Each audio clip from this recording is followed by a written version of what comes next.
Kenya's military arrived at speed and in force. It's still too late to prevent a massacre on a scale only now becoming clear. They have the militants of Al-Shabaab surrounded, but inside, witnesses described classrooms strewn with corpses, with gunmen holding many hostage. Tonight, authorities claim to have killed 2 of the attackers, but several hundred of the university's students are unaccounted for, and those who did escape spoke of a terror that began before dawn. We had some gunshot and we were sleeping, so it was around 5, and guys started jumping up and down, running for their lives. But it's unfortunate that where they were going to is where the gunshots were coming from. Some of the dead might have been murdered in their sleep. Al-Shabaab says it divided the rest into 2 groups, the Muslims freed, the Christians killed or held captive. This is a moment for everyone throughout the country to be vigilant as we confront and defeat our enemies. 18 months ago, Al-Shabaab made its terrible mark, killing indiscriminately at a Nairobi shopping centre. This time, there were warnings of an imminent attack. They were not fully heeded, and they're counting the cost. John Ray, ITV News.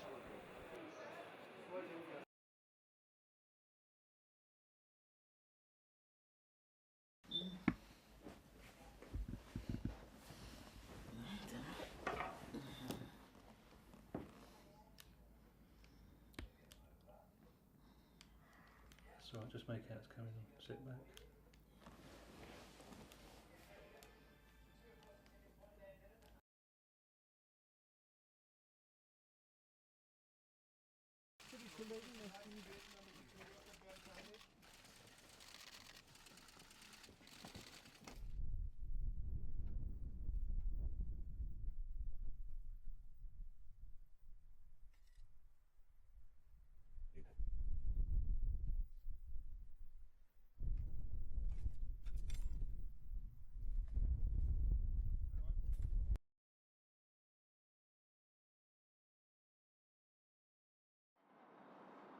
Alan and Katie are firm friends.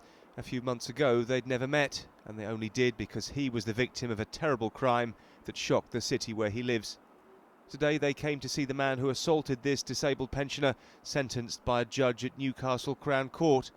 Alan has always said the man who knocked him down and tried to rob him deserved to go to jail. Very pleased that justice is being done, and that's what we always expect in this country, justice to be done. He's not a very nice person because I wouldn't do anything like that to anybody. I'm always friendly with people and treat people with respect. The court heard that Richard Gattis was after money for drugs, so-called legal highs to which he was addicted. His victim needed treatment in hospital for a broken collarbone. Gattis initially denied the offence, saying a man with a knife made him do it. The judge, Paul Sloan, told Gattis, the fact that Alan Barnes was disabled and vulnerable would have been obvious to you. I've no doubt that's why you singled him out for this attack. And he went on any view, this was a despicable crime. Hi Alan, how you doing? Are you okay? Nice A familiar figure in his hometown, Alan now enjoys a warm welcome wherever he goes, but feels unable to return to his former home. Katie's helped raise $350,000 to buy him a new place and wants to carry on raising money to help others.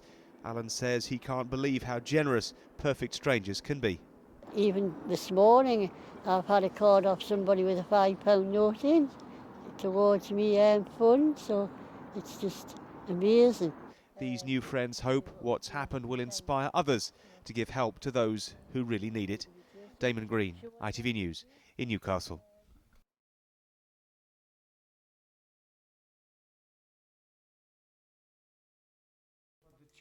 He survived 4 years as a prisoner of war and still has the identity tags the Nazis forced him to wear.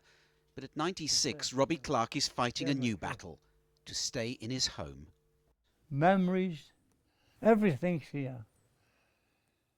Memories here with my wife.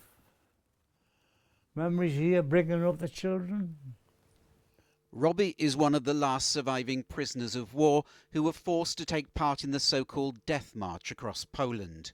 Now I'm getting old. I can't go upstairs now. These days he's chair-bound with failing sight, and the savings that help pay for a live-in carer have all but gone. The council suggests a move to a care home. If I was to go into a care home, it would be like going to as a prisoner of war. Again. I'll be dead within 3 months. Robbie Clark pays £700 a week for live-in care, with half subsidised by his local council. The rest comes from his savings, which are running out, and the council say they can't pay more. We support 2,900 people, all of whom have often have very significant needs, and we have to be fair to all of them and ensure that they all get the support that we can provide. The deadline is approaching, this old soldier defiant. No, I won't go.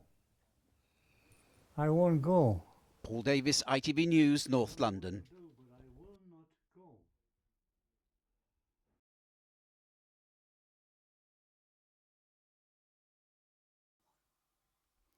We're in living rooms around Britain, watching the debate with some of those who are undecided about which way to cast their vote.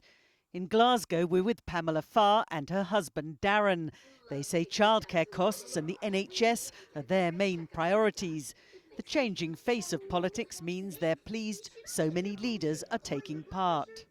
David Cameron's saying, it's either going to be me or Ed Miliband, but it's not going to be an easy road for either of them, and it's not going to be a clear-out winner. So it's interesting to see them giving all the other parties a chance. To be fair, I've always dismissed Nigel Farage as a bit of a lunatic, a bit of a maniac, because he's come from this party that's different. I'd like to hear what he's got to say. I don't necessarily believe in what he might have to say. In London, Florence Danquois and her daughter Josephine are also undecided and want to hear what answers the politicians have tonight to the issues that affect their family. Well, I want to hear about young people, what the politicians have for the young people, to put them in unemployment. That's the main thing, I suppose, is housing, getting onto the housing ladder, how they plan to tackle that, because not necessarily everybody has a big deposit for a house.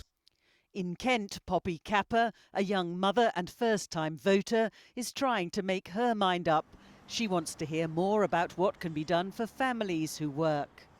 I'm looking for a party that will help working families and support working families more, rather than families which aren't working and don't want to work. In Sheffield, university student Louis is looking forward to seeing how each leader performs. In a live contest, he hopes they'll reveal more of themselves. Before, where they could kind of go out and campaign on the streets, the mass audience is through television and through this kind of like Hunger Games style game show that they're doing, and that's what it looks like.